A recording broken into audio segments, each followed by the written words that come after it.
good morning. Welcome to another episode of Papa's Workshop. These are for Adam, Brady, Luke, and Brenna. And we, as usual, have to check in with our assistant. There she is. Guarding the desk. Hey, Molly girl. Would you like a little treat? Is that too much strain? She's kind of getting old, like us all. But she's a good dog, yes. All right, you go back to sleep. We're going to go to work. Already got her eyes closed. Anyway, today we're going to start on some projects. I got a couple of simple things that have to be done. We've been doing some remodeling in our house, and we're going to modify two cabinets. And so we're going to add a lower cabinet with drawers, but it's real skinny, only 8.5 inches wide. And then we're going to add an upper cabinet over a sink that we need to be more shallow than a normal kitchen cabinet would be, and then a little wine rack on top of that.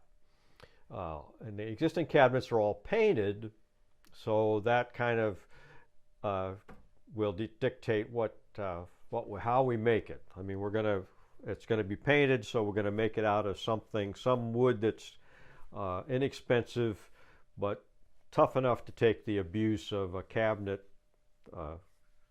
being knocked around. So I've chosen birch. It's cheap, and that's what's in front of me here. There are sort of standards for kitchen cabinets, but this isn't really in a kitchen, but the standards are kind of the same. For the height, I think it's 36 inches. And then from the top of the counter to the upper cabinets, usually 18 inches.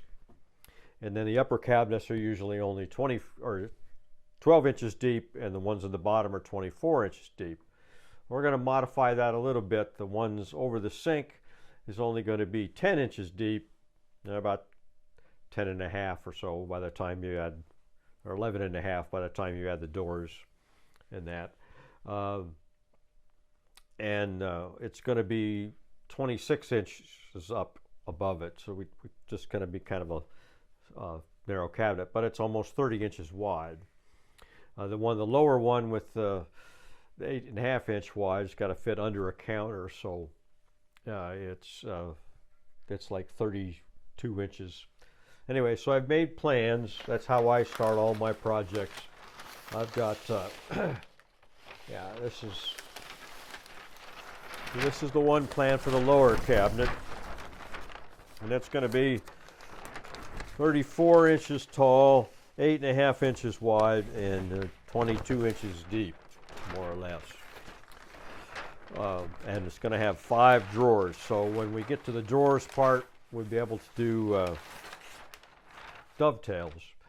I normally wouldn't do a kitchen cabinet by hand cut dovetails, but this would be a good thing to show you how that's done. There's the upper one. Like I said, it's only going to be 10 inches or so deep, but it's going to have 2 doors, so we'll get an opportunity to go over the doors. So I've got my material lists. After I did the plans, I put a list of materials in, and I put it on a spreadsheet usually, because then I can sort it by however I want to sort it. So this is a sample of the spreadsheet. I can sort it with the plywood. In this case, I've got the plywood first, and the thicknesses, and then widths and lengths, and I can sort it by what I'm working on. So I've got 3 boards here of rough birch. This is called 4/4, so it's about 1 inch thick, but it's rough. I don't know if you can see that on the film there, but it's a really pretty rough board. It's pretty thick. So what I have to do first is I got my plan. I know what I'm going to make it out of. The doors and the drawers have to match what's already there, so that part of the design part is is already dictated. So my next step is to lay out how to cut these boards up into more manageable pieces. There's one that's 9 foot long and the other two are almost 10 foot long. It's kind of hard to be maneuvering around. So my first thing is take my material list and chop these up into pieces. I do have another little project that's going to come out of this too, other than these two, but I'm just going to cut those up while I'm here. So let me go do that. All right, here I've got the birch boards all marked up. I don't know how well you can see that. You see there's a lot of pieces. I'm going to have half of that last board is going to be extra, but I pretty much have used it all. I got 41 pieces between the 3 projects that I got. So now the next thing to do would be to, I've got some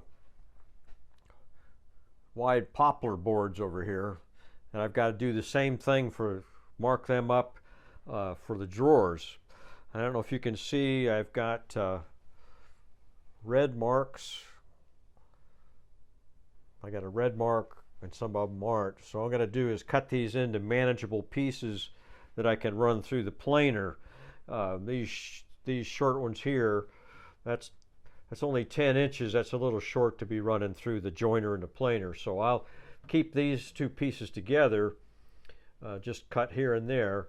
And I'll do that likewise. I'll keep everything and try to keep it 16 inches or so long to get them through the joiner and planer. Once I get this all marked up and cut into chunks, I just got these boards today, and they really should sit for a few days before I start planing them so that they can adjust to the humidity in my shop.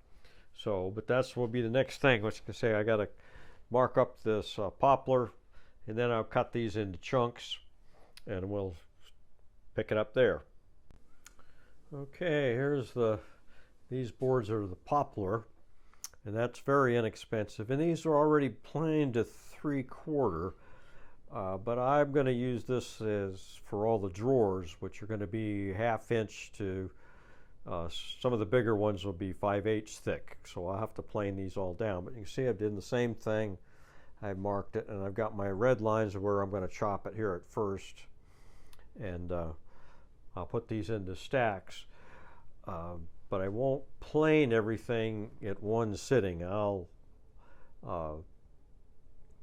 wait till I'm going to do the drawers before I plane all this down, and I'll do the birch based on what what I'm working on at the time. I'll plane all of those boards for a particular cabinet, and then do the next one. So right now I'm going to chop this all up and then stack it so it can sit for a few days, and then we'll start planing.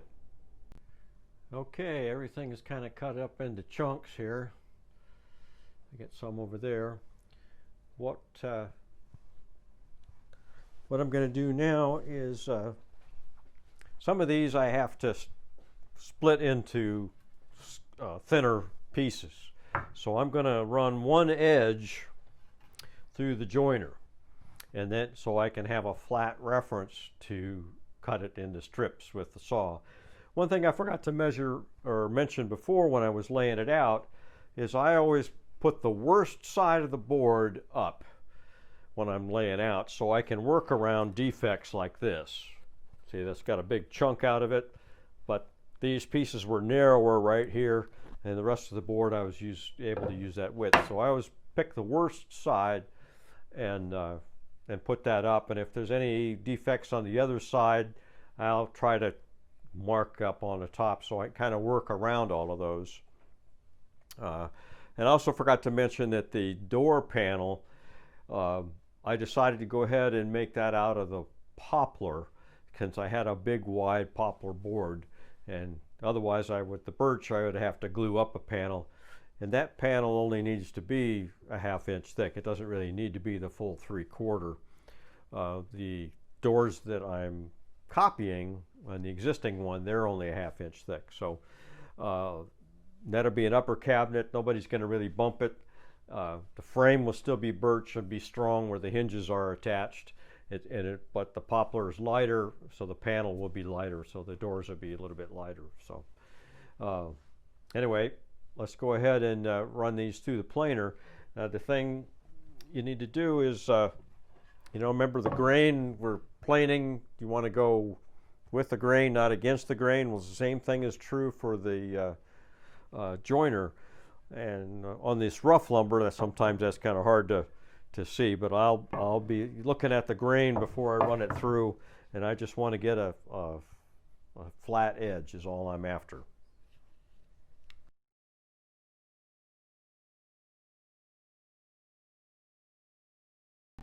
Okay, here everything has been cut into chunks, and so I'm going to let that sit for a few days and get used to there are all the drawers. Let that get used to the humidity and stuff, and then we'll sort it into sections and start the planing. Okay, so here we are the next day, and I've separated everything out. So all the material for the drawers and doors I put over on the bench over there. So this is pretty much everything for the frame of the two cabinets. The upper cabinet has a face frame. There's two kinds of cabinets. You have what they call a face frame. If we look down at the cabinet, and then this would be the side that comes down along this side, and then this would be the opening for the door or drawer, whatever, and then there would be another side. And there's usually a little bit of a separation right there, so that you can put another cabinet right next, butt those up together, and there would be a gap, so that if the wall wasn't straight, you could turn them in or out. So that's called a face frame cabinet. And so that face frame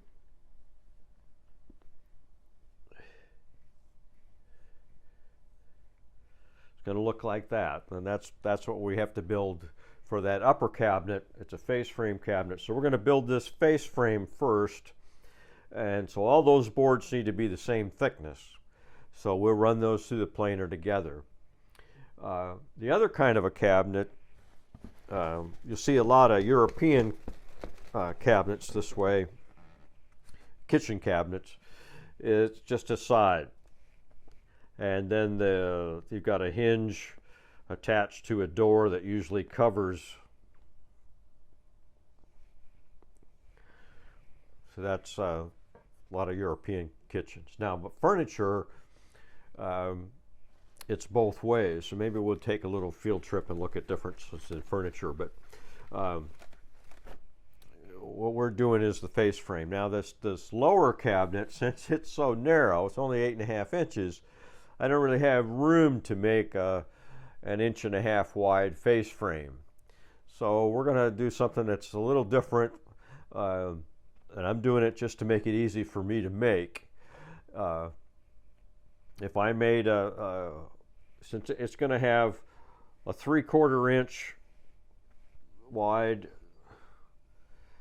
and then a 3/4 inch across the top, and then 3/4 inch for each of the drawers, between each of the drawers.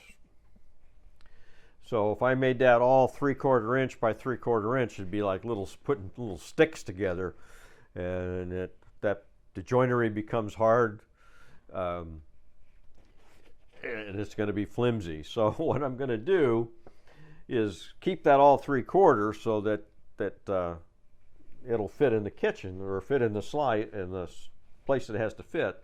But I'm going to make that 1.5 inches deep. So all of these are going to be 1.5 inches deep.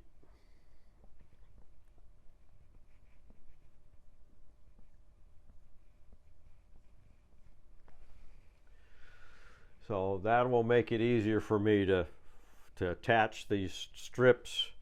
I can put screws in, because again, it's all going to be painted, so it doesn't have to be any fancy joinery. But we're going to make these two frames. So I'm going to make the same thing in the back, same 1.5 inches wide frame, and I'll do them at the same time so that they're all the same. And then I'll just put a couple of strips across to get the length across. And I'm going to use some cabinet feet rather than have usually the cabinets are 4 inches off the ground and you get room for a toe kick. And rather than build a separate box for that or make it part of this one, they use these little plastic feet that you can get, make it really easy. They're adjustable, the height, so you can make it level if the floor's not level, whatever. And then they have these little clips that fit on this, and then the board that goes across and it clips onto that, so that front of the toe kick is removable. That's what I did in the kitchen, and these are going to be the same thing. So that's pretty much, we need to make those frame pieces all need to be the same thickness. So that's what all this is. So we're going to run all of that through the joiner first to make one side flat, and then we'll run it through the planer and make the two sides parallel, and then get it down to the thickness. We want the face frame, the thickness isn't important. The lower cabinet, we want that to be close to the 3/4 so that it matches the print, so that our drawers will be as wide as they can be, that kind of a thing. So I think that's about it till next week. Maybe we'll call it an episode, and when next week we'll plane these down.